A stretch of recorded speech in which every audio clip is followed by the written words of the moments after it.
కానీ కాలం కంటే గొప్ప లెక్కల మాస్టర్ లేరు అని చెప్పాడు కృష్ణ పరమాత్మ. కాల కలయతామహం, లెక్కించే వాటిలో కాలస్వరూపుడు నేను అని చెప్పాడు ఇక్కడ. అంటే భగవంతుడే కాలస్వరూపుడు. నువ్వెంత చేసావనేది ఈశ్వరుడికి తెలుస్తుంది. నువ్వు కోరుకునేది అంత, చేసేది ఇంత. ఎలా అవుతుందండి? చేసిన దాన్ని బట్టే ఫలం ఉంటుంది.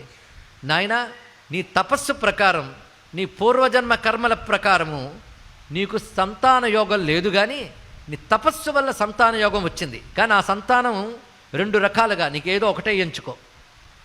పాపాత్ముడి కలకాలం బ్రతికేవాడు కావాలా, పుణ్యాత్ముడి అల్పకాలం జీవించేవాడు కావాలా? ఏది కావాలి? అంటే అజ్ఞానిగా కలకాలం బ్రతికేవాడు కావాలా, జ్ఞానిగా అల్పాయుష్కుడుగా ఉండేవాడు కావాలా? ఏదో ఒకటే నీకు చాయిస్, ఎంచుకో అన్నాడు ఇక్కడ. ఏంటి కోరుకుంటామండి మనం ఉంటే ఆ ప్లేస్లో? ఉన్నమాట చెప్పేద్దాం.